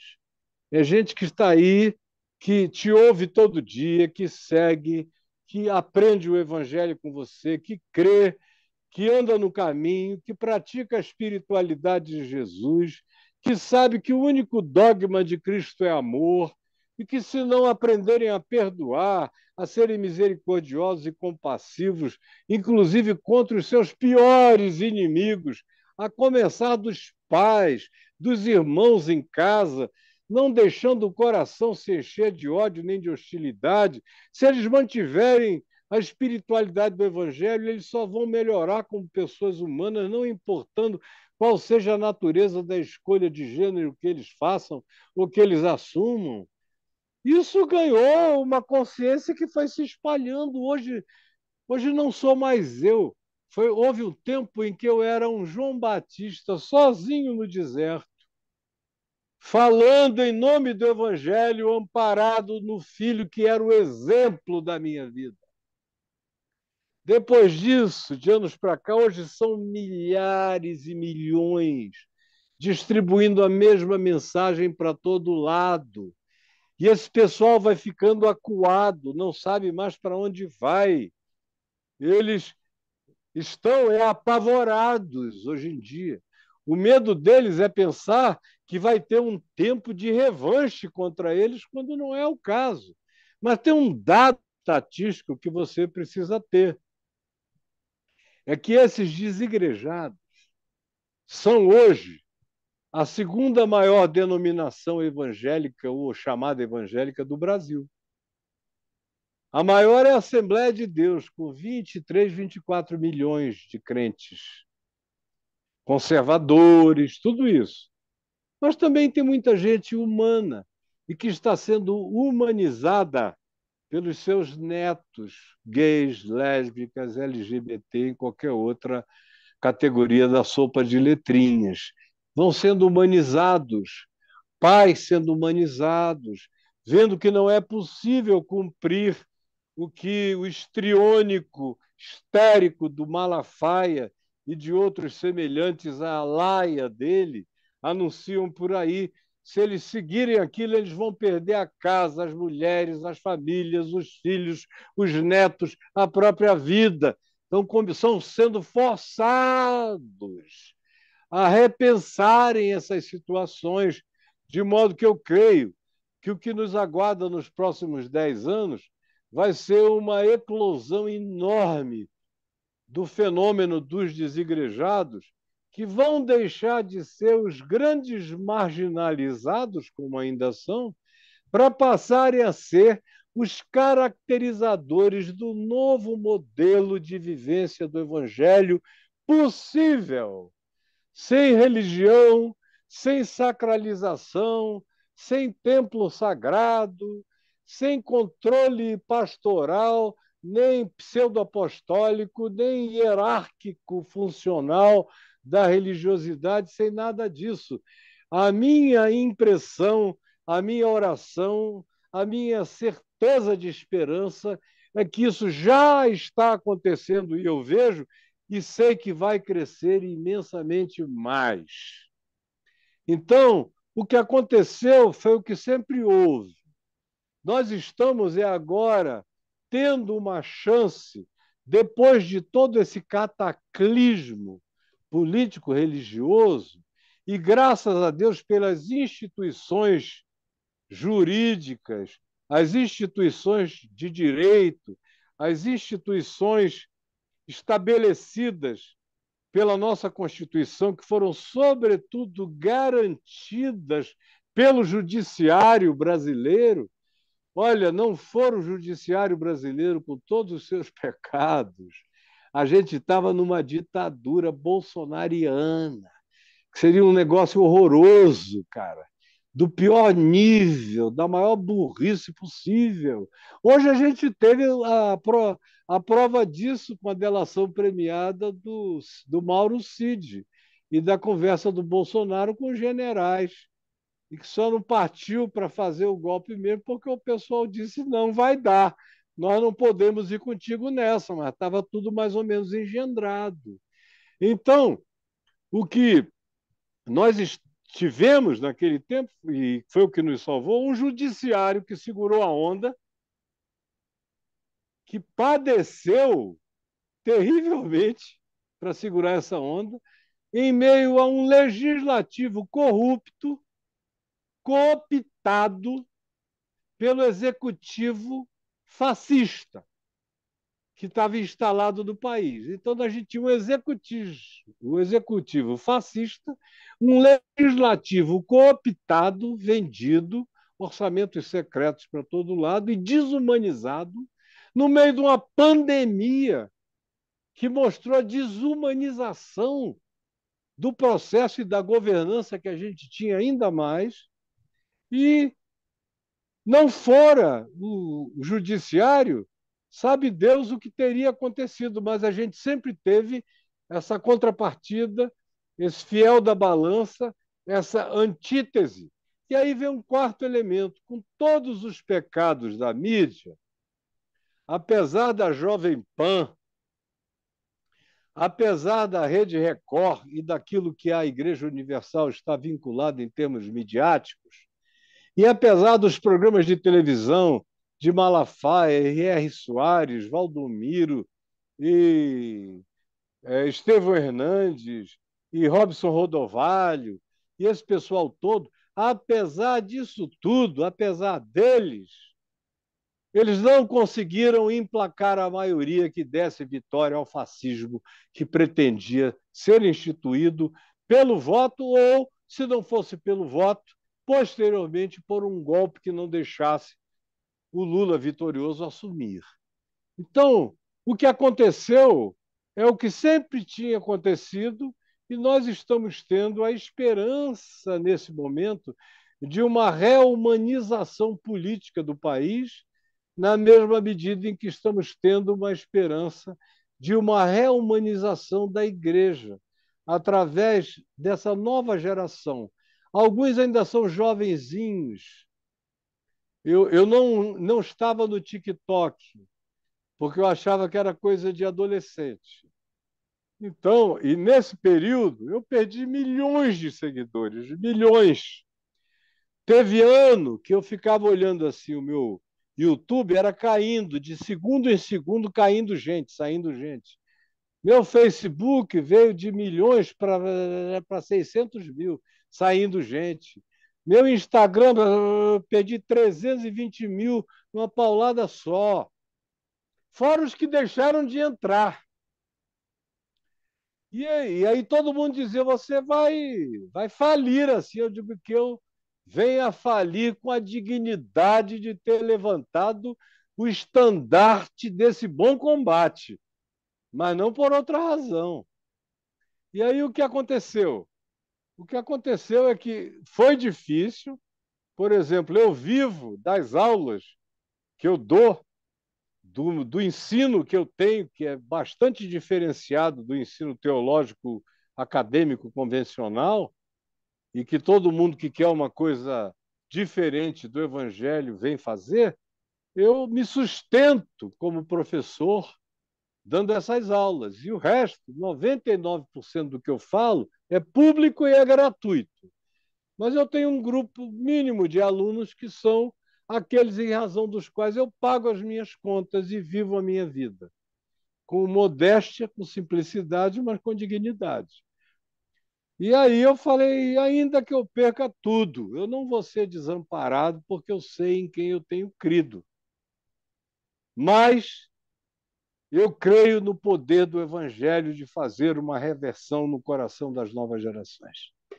Aí a minha neta começou a dizer, vô, ela hoje está terminando o curso de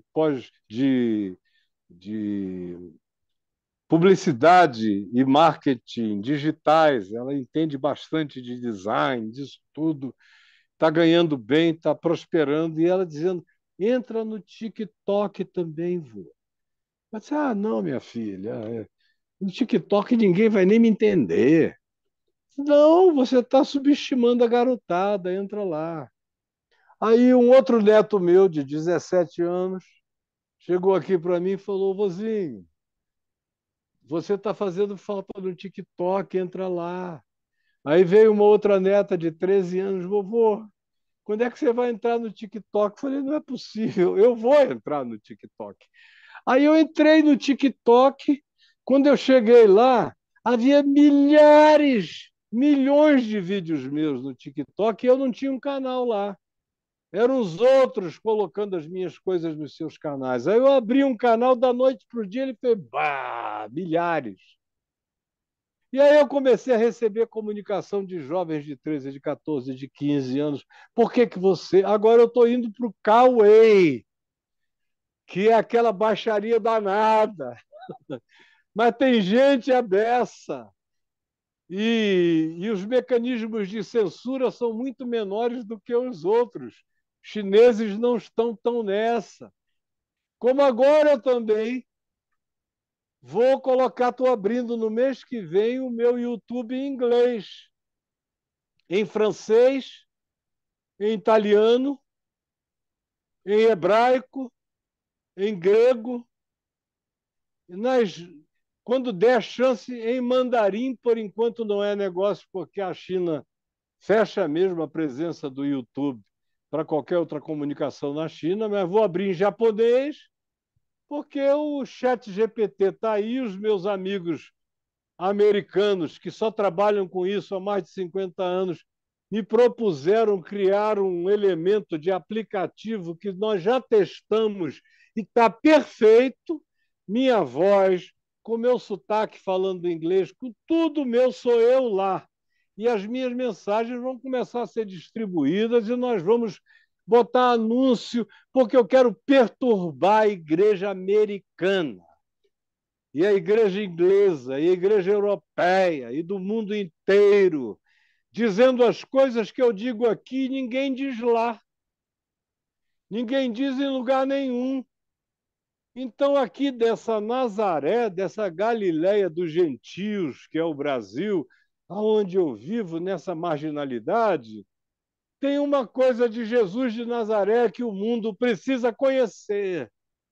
E eu faço questão de botá-la para sempre, para ecoar, mesmo depois que eu morrer, porque a outra bênção desse tempo é que você pode morrer sem prazo de validade para a mensagem que você tem a deixar quando ela não está atrelada a morais contemporâneas, a dogmas contemporâneos, a etiquetas contemporâneas, que essas sim têm prazo de validade, ideologias contemporâneas, políticas contemporâneas. Agora, o evangelho que ensina a viver, que ensina a amar, a perdoar, a acolher, a ser compassivo, até robô vai querer ser programado para agir assim. De modo, meu amigo, que esse evangelho eu posso morrer amanhã. Não tem mais ninguém que o pare de ecoar na terra. Essa é a minha esperança, essa é a minha convicção. Eu estou te dizendo isso com toda a simplicidade do meu coração, sabendo que se tem alguma coisa que traga contribuição as gerações, tenha trazido as gerações passadas, traga as gerações presentes e possa sinalizar com esperança futura, é essa mensagem do Evangelho que é imutável e que não tem prazo de validade para fazer bem ao coração humano e para trazer pacificação às pessoas. Tem um monte de outras coisas a serem acrescentadas. Eu, por exemplo, estou lançando um curso, estou só preparando os elementos básicos, e aí eu termino e te deixo em paz, que é o seguinte: eu estou lançando um curso chamado A Área 51 do Evangelho, Engenharia Reversa, dos OVNIs à Bíblia. Então, porque, cara, não tem lugar com mais registro de OVNIs do que a Bíblia. Sem, sem presença de anjo, a Bíblia não teria sido escrita. Quem são os anjos? É só um apelido. Anjo é um apelido hebraico para o indesignável, que significa carteiro, mensageiro, midiático. É só a mídia que levava uma mensagem, é o anjo. O arcanjo é quando eles identificavam um ente que supostamente daquela supra-civilização tinha um poder maior.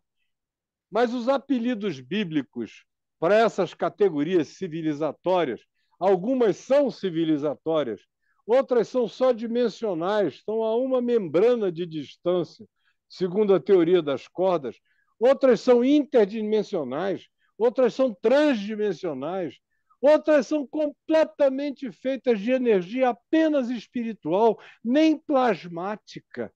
Então, identificar todos esses mundos é minha próxima tarefa para preparar a geração dos meus netos e dos meus bisnetos para lidarem com a inevitabilidade do que já chegou.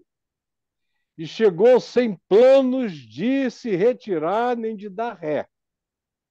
Essa coisa só vai aumentar e só vai crescer. E quanto mais a gente quando eu escrevi há uns 40 anos atrás, não sei se tanto, há 30 anos atrás, um artigo chamado dizendo Pusemos o pé na porta do querubim, que era um artigo que tinha a ver com o texto de Gênesis, quando os seres humanos, o Homo sapiens sapiens, comeu do fruto da árvore do conhecimento do bem e do mal, Adão e Eva, e aí Deus, que é uma expressão plural no hebraico, que de fato é Deus com S, Elohim, que é um plural de majestade, um plural de divindade. Elohim falou, o mesmo Elohim que tinha dito façamos o homem, usou uma expressão plural. O Elohim diz, dá a ordem a que um querubim fique na porta, na frente dimensional do portal da árvore da vida, para que, porventura, os homens, os Homo sapiens sapiens, que tinham entrado num processo de ganhar conhecimento, mas de não ter a sabedoria de gestão do seu próprio conhecimento, não comessem da árvore da vida e se vampirizassem. Mas quando eu vi o que a gente chegou, quando chegamos ao genoma humano, e a gente foi chegando, quando a mecânica quântica, que Einstein nos levou até ela, mas ele, depois de ter nos levado até ela, ficou assustado, porque disse que era uma física fantasmagórica, que era uma spooky science, assustadora. Então, que ele não queria mexer com ela, embora tenha sido ele que tenha nos levado à realização de que o que mantinha toda a estrutura, macroestrutura cósmica, era a impermanência dos elementos invisíveis. E aí o resto só foi desenvolvimento cada vez mais profundo. Quando a gente botou o pé nisso, eu falei, agora os portais vão se abrir numa velocidade doida. Agora o que a Bíblia chama de querubim vai atravessar essa interdimensionalidade o tempo inteiro. E a gente tem descrições da mesma natureza, com a mesma cara, do mesmo modo, do mesmo jeito na Bíblia. E aí eu estou lançando daqui a mais um mês ou dois esse curso, a área 51 do Evangelho, essa engenharia reversa dos OVNIs à criação dos seres humanos, sem dizer também o outro choque. É que eles vão ficar chocados quando me virem dizer, que é o que eu creio a vida inteira, que nós, humanos, não somos os primeiros humanoides inteligentes a habitarmos a Terra. A Terra já teve outras civilizações avançadas, já sofreu cataclismos, já foi destruída. Até o livro de Gênesis, o primeiro versículo de Gênesis diz: no princípio criou Deus os céus e a terra. Ponto. E aí tem 13 bilhões e 800 milhões de anos. Não, não tem data, aquilo ali é só uma figuração arquetípica. Aí diz: a Terra, porém, e a gente não sabe quantos bilhões de anos tem entre no meio desse porém, a Terra, porém, estava catastrofizada e esvaziada. O próprio livro de Gênesis diz que antes da criação dos humanos, Homo sapiens, a Terra tinha vivido catástrofes extraordinárias. Eu fico alucinado. Eu me tornei muito mais interessado nos últimos 40 anos em antropologia, em arqueologia, em todos os outros tipos de ciência, do que em teologia, em filosofia e no abstrato, porque abstrato está em mim para dar e vender. Mas você vê que mais de 1.500 culturas da Terra antropologicamente contam as mesmas histórias e que você encontra presenças humanas desenvolvidas, restos dessa nova arqueologia que agora mergulha no fundo dos oceanos e encontra cidades inteiras desenvolvidas e amuralhadas, extremamente mais antigas do que a presença do Homo sapiens sapiens na Terra. Isso vai mudar toda a compreensão planetária. Agora, quem quiser acompanhar, acompanha. Quem não quiser acompanhar, graças a Deus, os filhos deles vão entender.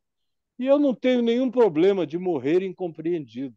É só parte do processo, o tempo cuida do resto e Deus garante a tua verdade de coração quando você não está brincando de viver. Você me perdoa falar tanto, tá? Pastor, eu agradeço, Caio Fábio, pela mensagem, por essa compreensão vasta, né? Trazer os aspectos históricos para a gente poder compreender esse momento. Eu, né, temos esse amigo em comum, que é o Cessé, mas eu tenho profunda ressonância com o evangelho que você traz no coração. Há muitos anos, né, que eu acompanho seu trabalho, e eu vou te mandar de presente esse meu livro aqui também, que eu Ah, acho que legal. tá, Deixa eu e ver. chama Lightworks. Ah, Lightworks. Primeiro Ah, sim, volume de 4 que volumes. legal. Desses sistemas de psicologia do desenvolvimento, E Lightworks mesmo. para que seja mais leve também, né? Seja mais É. esse do trabalho, né? É. Querido, Eu fiquei muito feliz quando o Cessé me falou que estava com você e estudando com você, aprendendo com você. Eu fiquei muito feliz, porque o Cessé tem essa vocação desde sempre. Ele nunca fez nada que ele não amasse. Ele foi, para mim, o melhor estampador de estamparias que eu já vi no Brasil ou em qualquer outro lugar. Desde menino que ele é assim. E o pai dele era alfaiate. Então, ele foi um cara que praticou o ócio criativo a vida inteira, porque ele sempre fez o que ele amava. Desde 13, 14 anos, quando começou a fazer sandália de pneu. E eu me meti a ajudá-lo. Aprendi e depois passei a fazer em Manaus. Mas tanto ele quanto eu tivemos a bênção de só fazermos o que amávamos. E esse aspecto ao qual ele está dedicando-se agora junto a você é algo que também faz parte de uma herança familiar do pai e da mãe dele, que foi com quem eu aprendi o significado da homeopatia, da acupuntura, de um monte de outras coisas que já estavam presentes na vida dele, a existência dele toda.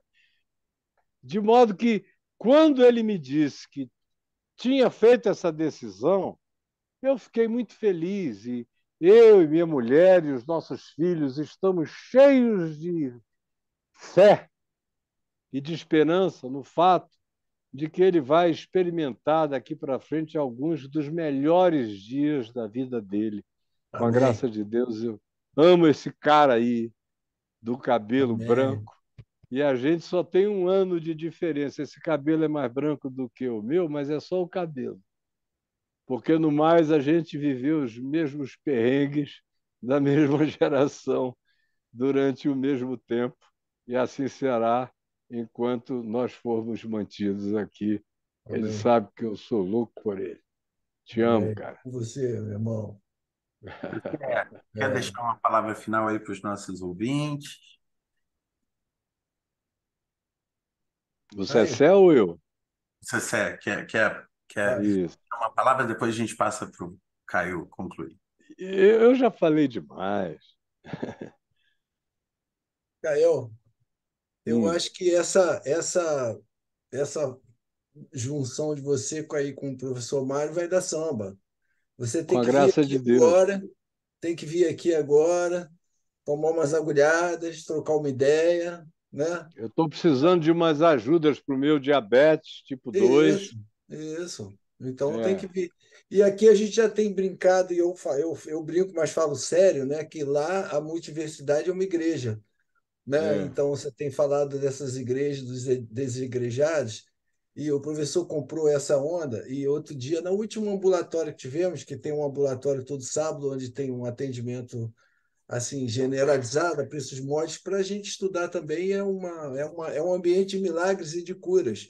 E aí, lá Uhum. pelas tantas, eu acho que ele estava tratando, né, professor, a Kátia, né, a ajudadora lá da Lucília, Uhum. e aí ele falou qualquer coisa com ela e daqui a pouco, eu não sei exatamente como, mas ele falou, então, igreja, vamos dizer amém, todo mundo amém, o ambulatório Amém. inteiro, então já tá rolando uma coisa muito Amém. interessante, muito legal. Então, amém, né? Vamos Maravilha. assim que Maravilha, você tem que maravilha. Que prometer para bom. nós aí ao vivo que isso aí vai ser colocado e tal, que você vai pintar aqui Tá bom, na escola para tá um tempo aqui, vem almoçar com a gente, vem passar um tá dia, bom. traz a Dri Vou com também. todo prazer, meu amigo. Você sabe Tá bom, disso. querido. Tá bom, Sabe querido. disso. Te amo, Sabe, meu sabe, irmãozão querido. sabe. Amigo amado, querido. Falou, meu irmão. E Tamo professor junto. Mário, um grande abraço, meu amigo. Obrigado pelo convite. E qualquer outra hora, pode contar comigo, que eu estarei sempre por aqui também. Tá bom? Grande beijo. Eu estou com a minha mulher ali com dois pés quebrados, parafuso nos pés para todo lado, bichinha engessada, dependente quase que totalmente de mim. Eu só estou aqui tranquilo porque eu deixei a Bruna lá fazendo as manobras, né? Mas eu vou subir agora para Tá fazer bom. as últimas manobras do dia para ela dormir numa posição mais confortável, se Deus permitir. Um Um beijão para beijo, você, um beijão para elas lá. tá Gratidão. bom. Aí sim. Tchau, Beijão. querido. Queridos. Tchau. Tchau.